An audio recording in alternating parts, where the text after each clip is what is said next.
Hey there, Jonathan Golko here. Welcome back to the sound booth at Studio 1405. In today's episode, we're going to be looking at footage from our past Moonlight Sonata series, and we're going to be making a short music video teaser that we can use as a promotional tool on social media. So we're just going to be doing a really short, shallow dive into this. It's not going to be anything like we did with the Pro Tools video. I've got Adobe Premiere lined up right here, and we're going to go and take a look at my final video, and then we'll go back to the pre-edited session where I was just putting in all of the footage and lining it up with the audio from our song. So let's take a look at the short video here and see where we're at. We'll begin with the end and we'll go back to the beginning and walk our way through how we got here.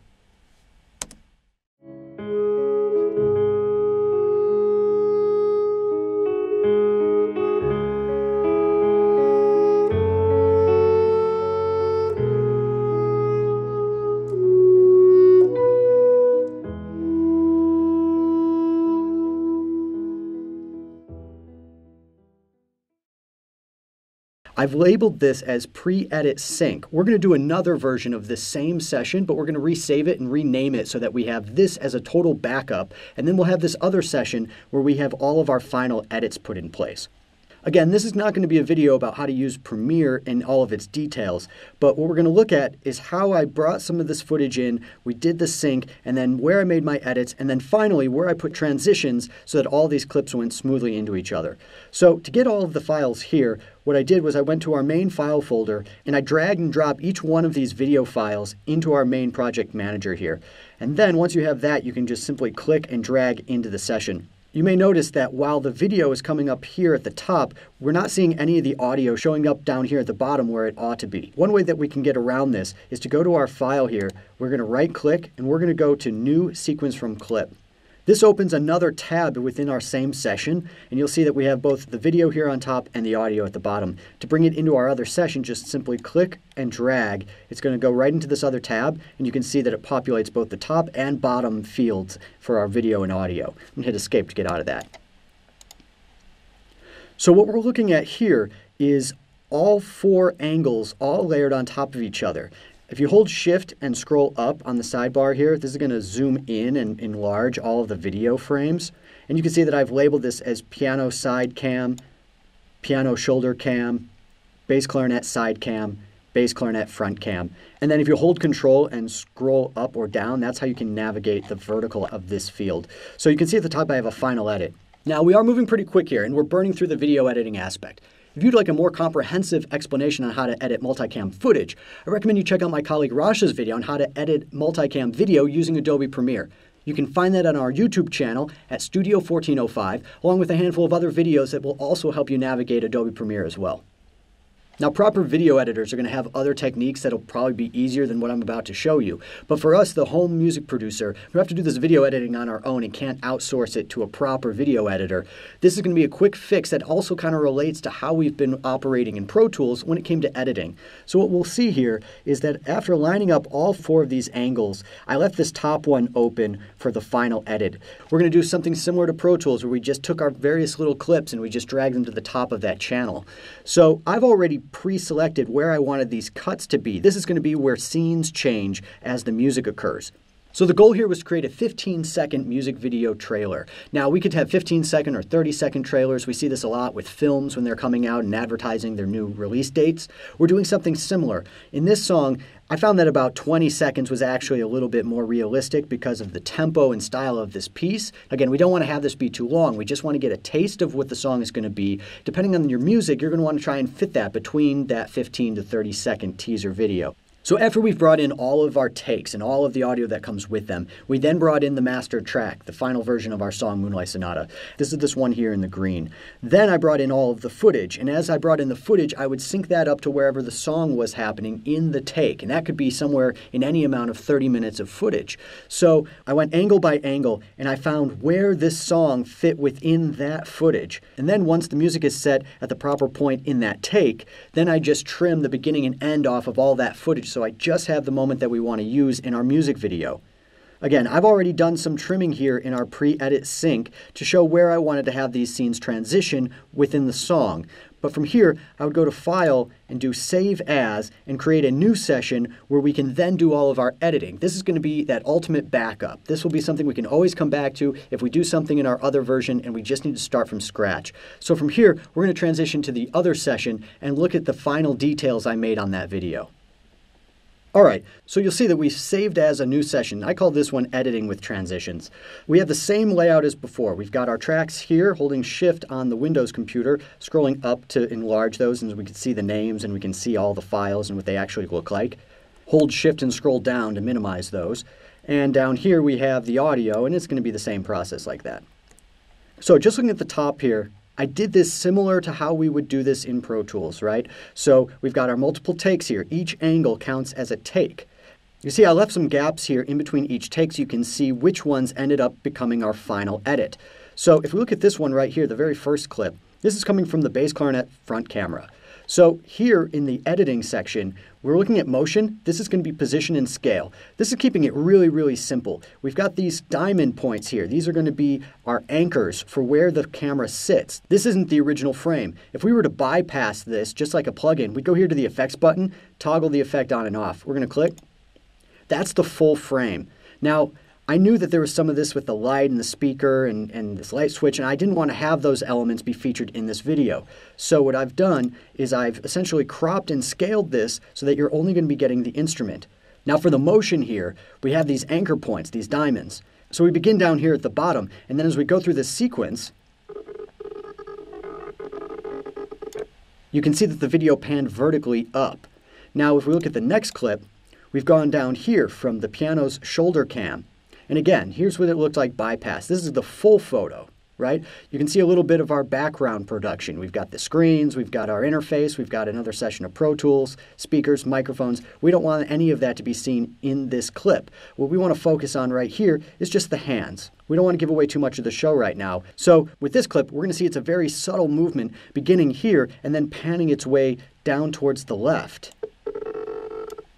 In the next clip, we're looking at the piano's side cam. So we've kicked to the other side. We've gone from looking over the left shoulder to then facing the right shoulder. And when it came to making this cut, I did that at a point when the piano key was hitting down, so you had a nice physical transition. It looks like this. It's a very subtle effect in editing, but we let the music go just a little bit over, and then we had that downbeat of the piano come through, which then grabs your attention and brings it through with a definite downbeat. After that, we went here to the bass clarinet side cam, where we get our first full image. Now this is an artistic choice that I made to have all of the video footage start with a very zoomed in scale so that we only got to see the hands and we got to see the motion of the instrument, and then at the very end you got the reveal of who's actually playing it. Now here's our last clip. This is the thumbnail to our tutorial series. This is only a JPEG, and you pull it in the same way as any of these other files, but what the purpose of this slide is to give you the information related to your song. So when it comes to releasing your own music video teaser, you might want to put a slide in here that says, this song comes out on this date. This way, after giving just a little taste of the music and the in-studio footage, your audience then gets to say, okay, on this date, this is when I get to hear the whole song. So you can even do a series of these, just a few little clips, 15 seconds here, 15 seconds there, 30 seconds here, from in-studio sessions to acoustic versions of your song, interviews about the music itself, and you'll be able to give your audience a little bit of a journey towards this song so that when the release date finally comes, there's anticipation, there's a want to hear that song, and you'll have some content that has been built up from this one piece of music. So in this example, we just went with our basic thumbnail slide, and in our next episode, we're going to look at how I created this image and how you can also create very simple basic album art in under 5 minutes. So now let's look at some of the transitions to create this video. I use a cross dissolve and dip to black. We can find those up here in Effects. Go to Video Transitions, double click. We're going to Dissolve. You have cross dissolve, dip to black. There's a few other functions, but I'm keeping it really simple and I'm literally only using cross dissolve and fade from black. That's dip to black. So holding Control, scrolling up so we can see the top of our channel here. We're looking at the final edit. In the beginning, I could have added a dip to black so it had a little bit of a fade out. We could just click and drag, drop that on, and you can drag that just like any other fade tool that we saw in Pro Tools. This works the exact same way, except it's going to be a transition rather than just an audio fade. We also have one of those down here. If we look at the audio, you can see that I brought just a little bit of a fade in and a longer fade out, which actually mirrors what I've got going on here in our dip to black. So In the beginning, I actually chose not to have a fade in, and we're just going to begin right on this image. And the reason why is because when we upload this to certain social media, sometimes that fade in may be the first image that the viewer sees. And if it's going to be a black fade in, then they might not actually see the beginning of the video. By having a very clean intro here with no transitions happening, this may be the first image that they see. Being the bass clarinet in an obscure instrument, this at least lets them know that, okay, something is being played into a microphone. This is probably a recording, and it might have something to do with piano. We don't know who we're looking at, so there's a little bit more of a mystery here. And that might actually get more click-throughs, so you get more people viewing this video and starting to build that anticipation for your song. And in these other slides, I chose to keep them without transition. Usually I do like to have a little bit of bleed through so that you can see when footage melts into each other and you can tell that story from different angles. But in this one, I wanted that quick chop happening so that the energy of the entire video was constantly grabbing the eye and constantly moving. We only see the crossfade here at the end when we're going from our live video transitioning and blurring into the Moonlight Sonata thumbnail. And then from there, we have the simple fade to black that's in unison with the fade out of our audio track. Now, the goal was to have this be only 15 seconds, but because Moonlight Sonata is an adagio and a slower piece, I actually need just a few more seconds to get a complete phrase. I feel like this gives the audience a little bit more of the picture. They get the ability to hear that main classic theme. It transitions into the piano that sets up the next entrance for the bass clarinet, but it fades out just before you get to hear that next iconic phrase. So let's take one final look at this video again so you can see how all of these clips went right into each other with just a simple crossfade and a fade out happening right there at the end as we transition into our final album art, the thumbnail that we use for this session.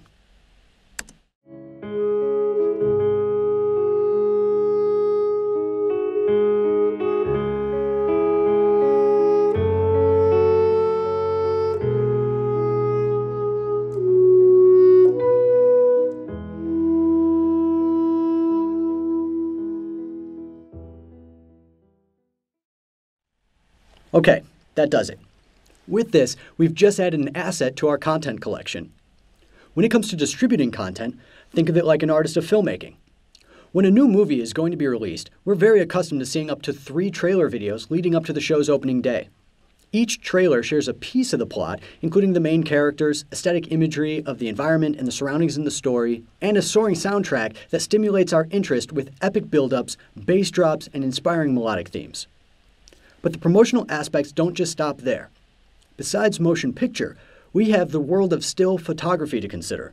The phrase "a photo is worth 1,000 words" is a maxim that we cannot ignore as artists of the sonic spectrum. Now, we've already touched on the role communication has and its impact on human societies throughout the ages. For modern civilizations with access to smartphones, we now live in an algorithmic reality of news feeds and social media updates. Platforms like Pinterest, Instagram, and Twitter dominate the field of photography with cunning ways to share those 1,000 words. Now, prior to releasing our music video teaser, and before we get to hashtagging our hashtags, we're going to want to prime our audience with a post of our album art photo. In film and video games, we as the audience members and fans often get to see behind-the-scenes footage. This is usually something like a photo of a character in a costume, a screenshot of gameplay, or even just a textured background with a unique font and color scheme of the branded title. This single photo can communicate massive amounts of information about your upcoming release. And the best part is, it doesn't have to be complex. Now, if your band is Marvel Comics, then by all means, go all in on that dramatic hero collage with the lead villain, who's maybe your singer or drummer, ominously enlarged in the background while the rest of the band assembles epically in the front. But if you're on an indie budget and time is short, even a basic background image with a thoughtfully considered font selection can tell your audience everything they need to know about your new song and what it's all about.